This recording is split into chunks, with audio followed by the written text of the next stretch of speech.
My name is Inigo Montoya. You killed my father. Prepare to die. Quick show of hands, who in this room does not know anything about what I'm talking about?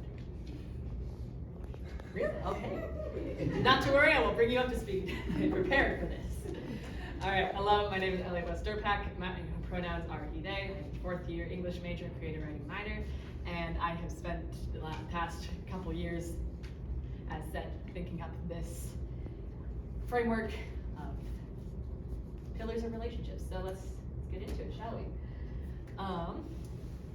So we have this trellis up here at the top, this wooden trellis. That is our story. That is a long-form, character-driven media. So book, movie, TV show, wherein the characters are what advances the plot. Now, you can have a trellis, a story without these three pillars and still have a decent short story. But we're looking at a long form here. And so ideally, those should be held up by the following three pillars.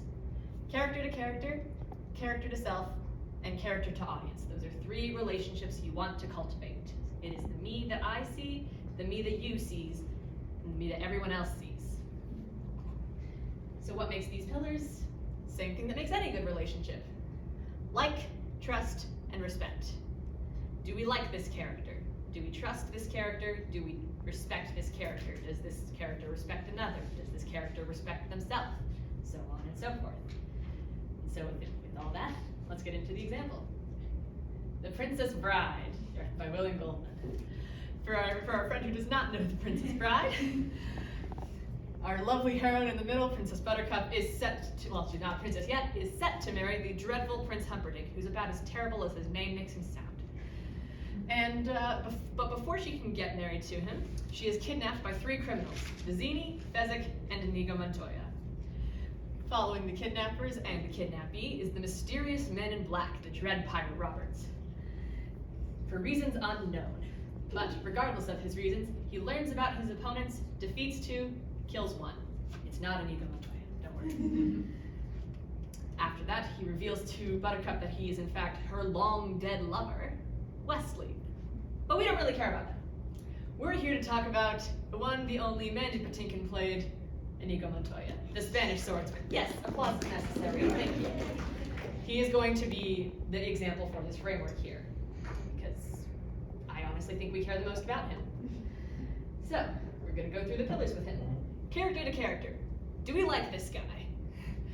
We use character to character in order to find out how we're supposed to feel about this guy.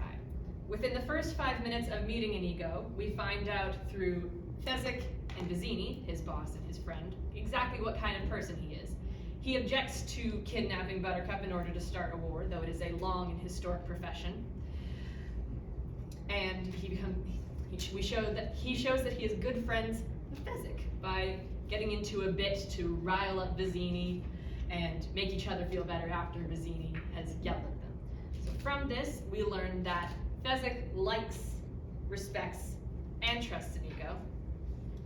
Vizzini, who we don't really like, because again, he's kidnapping someone to help start a war, doesn't really like Inigo, but if he's hired him to help start a war, at the very least, he trusts him enough to get the job done, and respects him enough to hire him in the first place. So, right off the bat, majority trust, majority respect, half and half maybe on whether or not we like him. Thank you. Skipping ahead to when Wesley catches up with them, Inigo is left behind to hopefully defeat him. He does not. But before they get into their historic sword fight, you seem a decent fellow. I hate to kill you. You seem a decent fellow. I hate to die. Wesley and Inigo have this beautiful dialogue. Inigo tells us his backstory, which we'll get into in a second.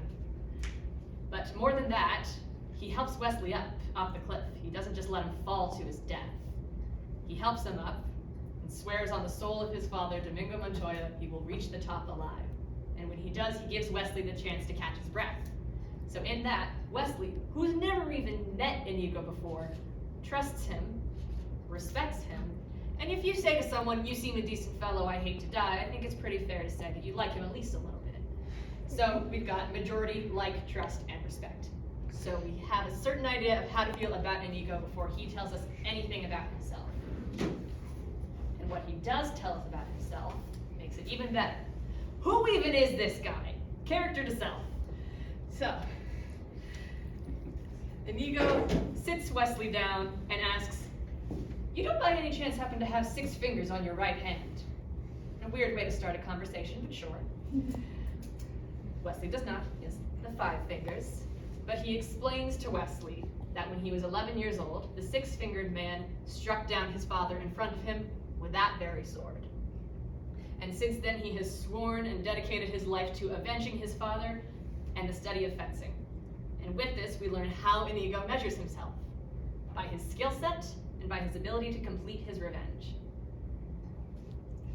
We learn that he certainly trusts in his own skill set. You seem a decent fellow, I hate to kill you. He respects his skill set. If you're willing to put in 20 years of work to learn how to murder a guy, you gotta have at least some level of self-respect. And shortly before Wesley even shows up, he says that he's going to duel him left-handed because if he duels him right-handed, it's over too quickly. You gotta like your skill set at least a little bit about that. And so by character to character and character to self, Inigo has given us information and emotional investment, and that builds up character to audience. We care about this guy because he has given us the information, he has given us emotional investment both on his part of his own revenge and from Fezzik's friendship and Wesley's respect and Vizzini's lack thereof. And this builds expectation because the movie has spent this amount of time telling us all about Inigo's story, even though it's called The Princess Bride. It's not called Inigo Montoya. The movie has spent this amount of time building an expectation that we're now going to see this through. And they've succeeded at it. Short version, hello, my name is Inigo Montoya. Character to self. You killed my father. Character to character. Prepare to die. Audience expectation. And the way that we know it works is when Wesley and Buttercup try to run away, they are once again apprehended by Prince Humperdinck and his right 6-fingered hand man. But here's how we really know it works. Inigo's not there when that happens. Inigo's still unconscious on the cliffs because Wesley has defeated him. He's not there to give us information or emotional investment yet. But he's given it to us enough already that we have that expectation, that we, like Wesley, look up at the 6-fingered man and say, oh, I know what's coming for you. I know that your time on this earth is limited, because we expect to hear this phrase again shortly before he dies. So that is my example of how it works. The way it works, pretty simple. It's simple stuff. It's a mixture of show and tell and time. Like I mentioned, we only have the emotional investment and the information because the movie spends enough time telling us all these things, showing us all these things. This man is suspended by time. That's exactly how it works with a character you want us to care about. If you want to care about something, you have to put in the time. Time spent on information, time spent on emotional investment. Regardless of that, well, not regardless, in conjunction with that, the amount of time you spend showing us what other characters think. Because if we haven't met this guy, we can't have a conversation with him, but Fezzik can have an entire rhyming bit about him, showing us we're supposed to like this guy. He's funny, he's smart. You can't just tell us that they're friends and then not show them being friends, because I've never met you, why should I believe you? And so what? Why does this matter? Why is this important? Short answer, to answer the question of why do we care? I've never met you, why should I care? Selfish versus, please fix your movies, I'm tired of hearing people complain about the things they're not actually complaining about. And as for the real reason, people make people. If you were to go up to your mother and tell her that you were born alone, she'd be extremely shocked. People aren't alone. People are individuals made of a collective. As much as individuals make a collective makes individuals. How many times do you open your mouth and hear your parents coming out of it?